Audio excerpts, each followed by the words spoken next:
Hello everyone, welcome back. This is Building Big with City Skylines, episode 49.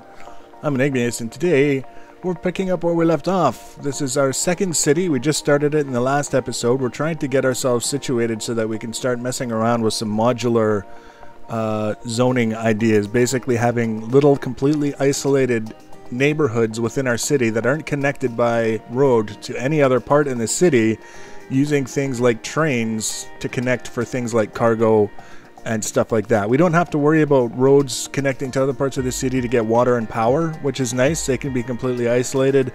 And what it's hopefully going to allow us to do is get rid of the issue that comes from education. Who knew that educating your people too much would create such a problem? Being able to keep a balance on things like keeping industry going happily without people saying that they don't want to work there. This is what happens when you move all your solar plants. You get rolling brownouts. We don't want to put ourselves in a position where nobody wants to work in industry anymore because they're all too well educated. They all want to work in offices. And then you try and manage the commercial end of things and provide them with enough goods, and all the commercial buildings are abandoned, saying that they don't have anything to sell. It's kind of a catch-22, and I understand that you can set things up so that you bring in basically everything that you want to sell from outside the city. But we weren't having any success with that at all. We had a cargo harbor, we had a cargo train set up with depots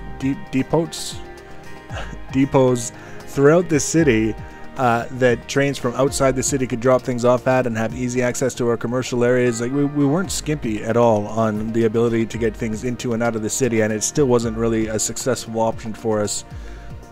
So we're going to try it this way, and we're going to see how well it goes. It's one of those things, if we try it and we don't like it, we can always fix it later. It's because they are basically modular. When you destroy one, it's going to have a limited impact on what's going on in the rest of the city because it wasn't connected to the rest of the city directly with roads and things of that nature. At least that's what I'm hoping, because otherwise we could be in trouble. Now, as far as this first section of the city that we're building, just trying to unlock the buildings that we need for the modular ones, there's a part of me that wants to treat it as kind of like a throwaway city that we're going to replace with fully modular sections as we go along. But then there's a part of me that says, if it's not going to be taking up a huge amount of space, maybe we're better off just leaving it there. And that'll be kind of the stable base to our city and everything that's going on around it. Hopefully, we'll see. So that's why I'm doing the bus loops and continuing to do the bus loops as the city expands. But one of the things that crossed my mind, you can see here we just hit the next milestone.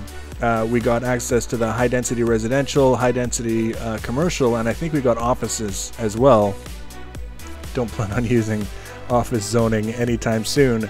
But instead of just zoning more and more space for residential areas, upgrade them. So dezone them and then rezone them for high-density residential. You can see we've got that one little rectangle there, the dark green one, and the rest are light green around it. The dark green is the high density, of course, and the light green is low density. And just patiently kind of swap them over. You lose a little bit of population when you first change them over. When you dezone them, the buildings that were there are all destroyed and you lose the population. But then when they're built back, the people basically come back fairly quickly, and then the population goes back on the rise again. So the benefit to doing things this way is that we're getting even better use for the land that we were before. We're getting more population in the same amount of space, and it's a lot easier and cheaper because we don't have to build more roads, more water services. We don't have to extend those. We will have to upgrade the power as we go because, for example, high-density residential uses more power than low-density residential. That's understandable, so we'll have to keep an eye on that. Things like garbage that scale with the population, but then there are the other things like the roads, for example, that scale with the size. So if we're not increasing the size, we don't have to increase the cost for building and maintaining the roads. You can see this is a kind of a big section to dezone and then build back up, but it handled it pretty well. It didn't, there wasn't this massive nosedive in population. People weren't rioting in the streets. It was a pretty clean transition. And then we can look at, managing what we're doing with the changing of the zone types with what the demand is. And that's sometimes it's easy to forget about that, to look at the demand when we're doing this kind of thing. If I had done that, I wouldn't have noticed necessarily that the highest demand right now in the city is for industrial, and then once we finish playing around with services, if we want this to be successful, we need to create a little more space for industrial. This is one thing that you can't sort of upsize to the high density version. It's you know, it's industrial is industrial no matter what you do. So this is where we're going to have to add a little extra space. And again, not because we have a abundance of joy that we get out of grids and making everything perfect, but trying to make reasonable use out of the land available, and zoning so that we're using as much of it as possible. The more curvy something is, the less use you actually get out of the land, is basically the lesson that we can take from the last city. And all you have to do is build a curvy road somewhere and see how the zone grids look to really take notice of that. It's nothing. It's not like an advanced concept or anything, but if we can have slightly curved things, can kind of add visual appeal, and then build insensible rectangle and square kind of shapes around those curves so that things look nice, but they're also highly functional and they make good use of the land, is kind of, I think, the goal to having a city that looks interesting but also has the most growth potential in terms of what you're doing with the zoning and how much zoning space you actually have.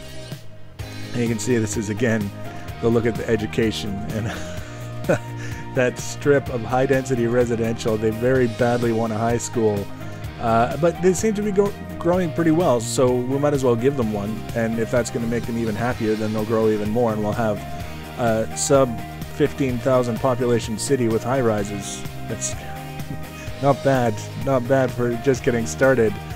We're having a little bit of a problem with garbage right now. The two things that we're having a problem with in the city are the right kinds of workers for commercial. They want more educated workers than we have to offer them, and I have no intention of setting up a university just so you can hire someone with a master's degree to stock shelves, just so you can say that you have someone with a master's degree stocking shelves for you. I'm sorry, it's just not going to happen.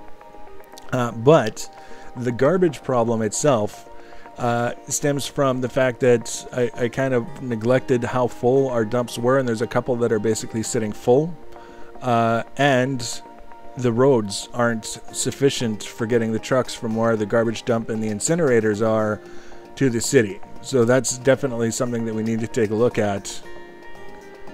It's one of those things where you're constantly seeing the icons and you want to fix it. It's not so easy to fix the education for the commercial zones as they would like to set it up as, but for things like getting the dump trucks to the city in time to pick up the garbage before people get mad, that's definitely something that we can control. You'll notice, or you may have noticed, I just put a wind turbine on the other side of the river, because we're not getting very good use out of any of our turbines. It's really kind of tragic. Right now I'm actually just doing a little bit of bypassing with highways to help this traffic in the traffic circle get where it wants to be a little bit faster and a little bit easier without having to go through so many intersections. And it solved the problem with the congestion in the traffic circle, but I'm gonna have to keep an eye on it as always. So here's a milestone. We got the train station, which is very important. As part of our plans, kind of rely on being able to connect to other parts of the city with the train station. One of the things that we've been having difficulty with, as I was saying, the wind turbines, we're not getting the full capacity out of the turbines that we have. None of them are producing the 8 megawatts that they're capable of, which is really kind of a bummer, because we're having to add more and more and more constantly, even with the city ordinance thing to increase, or sorry, the budget. That's what it was. It was the budget. You increase the budget to increase the power capacity. Didn't really help. We've got access to the upgraded wind turbines, but they have to be placed in water, and the only water that we have available to us right now is the river. And I checked every conceivable spot in the river, and I think the most I was able to get out of any one spot in the river from the upgraded wind turbines is 3 megawatts, which is like, they're supposed to be able to get up to I think 20 megawatts possibly from each one. So just a really bad place for wind power, and I'm not really too enthusiastic about throwing down a coal power plant if we can avoid it, because that's just a lot of pollution and yuck. If we have to, we could put it over in the industrial area, but it's kind of a last ditch attempt sort of thing. This is that was the garbage map You can see there's just some spots that the vehicles are having a hard time getting to, so we're going through and upgrading from the 4-lane roads to the 6-lane roads. I've been trying to find a place for 4-lane roads that I'm happy with. They're the same width as 6-lane roads, but they have 2 fewer lanes. It's kind of like trying to find a reason to use them, and I can't. I've tried so many times, and I always end up looking at them and saying, wherever there's traffic, you know, I'm upgrading to a 6-lane, and before you know it, you don't have any more 4-lane roads left. They've all been upgraded. So just that upgrade to the 6-lane roads from the 4-lane went a long way to solving our garbage issues, and the garbage trucks not being able to reach the farther parts of the city in time. Still kind of an issue as of the time that I saved the game and shut it down, but I don't expect it to be much of an issue for too long. If we have to, we can put an incinerator on the other side of the city just to kind of take some of the pressure off. But you can see there's the rows of housing just kind of making a mess of things, and none of them are getting garbage picked up. So at least they can complain to one another, have like a little bit of a support group. And here we are. We've got the train stations now. So the next step is to get from this milestone to the 16,000 milestone. 5,000 more people will get the crematorium, and then we should be good to go for the modular neighborhood system. I'm trying to think of a concise way of describing it, but it'll probably make a little bit more sense when you see the first one get plunked into place and set up and connected to the rest of the city in the ways that we're going to connect it. And hopefully it'll be as interesting for you as it has been for me to build them, because it's kind of fun, especially in the asset editor, to put them all together and then plunk them down in a working city. So if you want to be notified when I add those, which will hopefully be, if not the end of the next episode, the episode after will be the focus of putting those down. You can always subscribe to my channel, or you can follow me on social media for notifications. Links for social media in the information box below the video. Leave your comments and feedback. Thanks for watching, guys, and take care.